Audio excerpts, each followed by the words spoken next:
Cette semaine, il y a eu, comment appelle-t-on, euh, au Sénégal, je l'ai dit dans le live de la semaine, l'adoption du budget qui a été diffusé directement sur tous les écrans, les médias, même les réseaux sociaux, où il y a eu ce débat-là à l'Assemblée nationale pour parler du budget.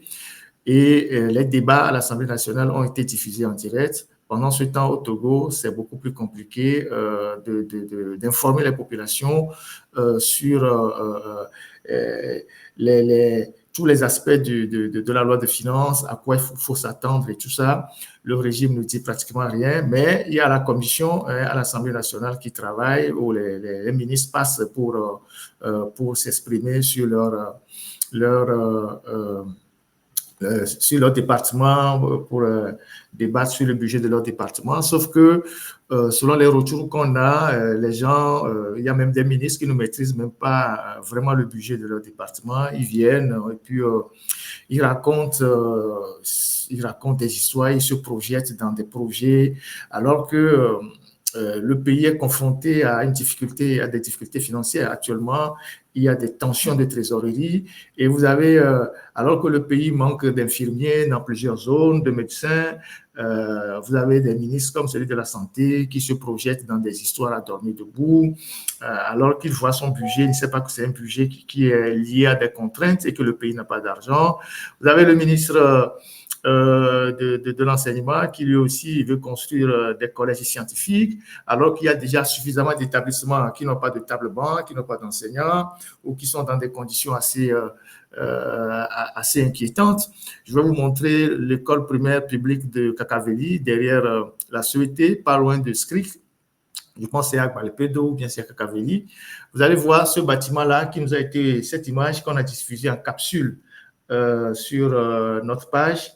Vous voyez les piliers, les fers sont rouillés et les piliers sont sur le point de céder.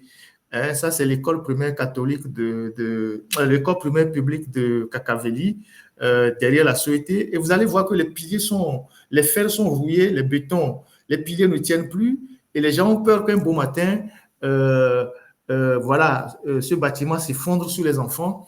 Et c'est ça.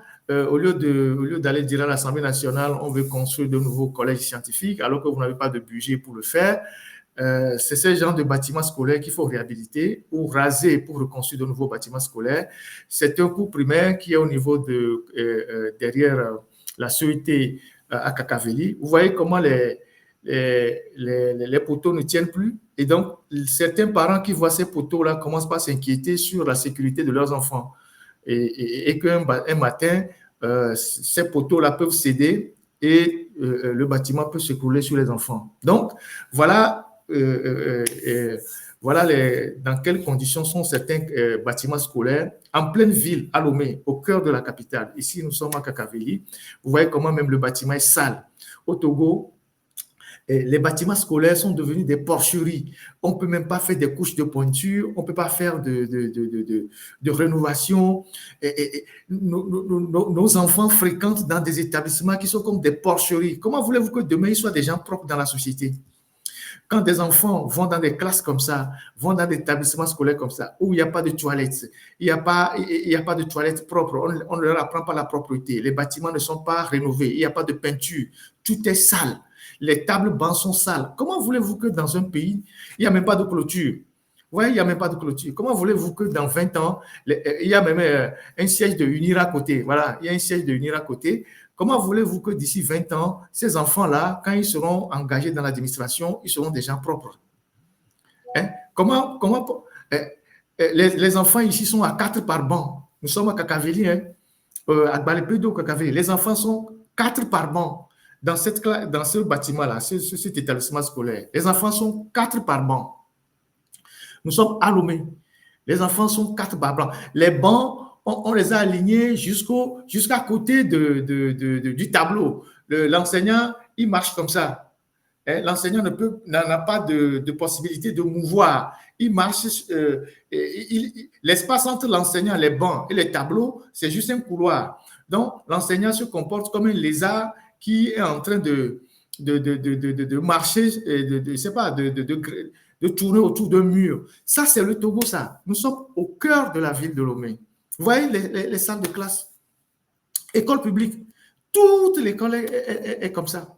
Et les enfants sont 4 par banc. Et il n'y a même plus d'argent aujourd'hui. On a vu la dernière fois le budget de l'enseignement primaire et secondaire. Je ne sais pas combien, je n'ai même plus les chiffres en tête, mais quand vous prenez ce budget-là, 95% du budget, c'est consacré au salaire. Donc, ça veut dire qu'il n'y a pas suffisamment d'argent pour investir dans les bâtiments, dans la construction des bâtiments, des salles de classe. Entre-temps, s'il y a des partenaires qui donnent un peu d'argent pour les projets, d'accord. Mais s'il n'y a pas les partenaires, il n'y a pas d'argent pour construire de nouvelles salles de classe. Voilà comment les bâtiments scolaires sont à Lomé. Oui, je vous dis la vérité. Vous allez là-bas, vous allez voir qu'il y a beaucoup d'enseignants qui n'ont pas d'espace entre le tableau et les tables bancs. Je ne raconte pas des histoires. Allez dans les établissements scolaires, vous allez prendre des photos. Les enfants sont 4 par banc. Vous savez qu'au Togo, il y a certains qui vont à l'école, dans les collèges et lycées le matin, et d'autres qui vont l'après-midi, parce qu'il n'y a pas suffisamment de salles de classe. Il y a ceux qui vont le matin et il y a ceux qui vont l'après-midi. Et donc, les enfants que vous voyez là, ils commencent le cours primaire dans la saleté, ils vont aller au collège dans la saleté et ils vont au lycée dans la saleté. Comment voulez-vous que demain, quand on va engager ces gens-là dans la fonction publique, ils ne vont pas aller chier sur les pots de WC, ils ne vont pas cracher dans les ascenseurs, ils ne vont pas salir les murs des bâtiments publics. Voilà. Le ministère de l'Éducation nationale a un budget de 212 milliards et 46, et dans les 212 milliards, il y a 46 milliards pour l'enseignement supérieur. Et donc, quand vous formez des enfants dans un contexte de saleté, avec des bâtiments qui sont crasseux comme ça, pas de toilettes, pas de WC, rien du tout, comment voulez-vous que demain, quand ils vont grandir, ils vont être des citoyens propres dans la cité? Vous allez dans l'administration, vous avez des gens qui crachent sur les murs, ils crachent dans les comment on appelle ça, dans les escaliers, tout ça. Ils vont aux toilettes, certains n'ont jamais été aux toilettes sur des pots modernes, ils font n'importe quoi. Mais tout ça, c'est une éducation à donner aux gens. Et c'est ça le pays. Et c'est ça les citoyens que vous voulez former pour demain. Donc, voilà. Oui, vous allez dans l'administration, les gens vont aux toilettes. Celui qui suit ne peut pas aller aux toilettes parce que celui qui est rentré avant, il a fait n'importe quoi parce qu'il n'est pas habitué. Vous ne le savez pas. Posez la question aux fonctionnaires, ils vont vous dire. C'est ça le pays.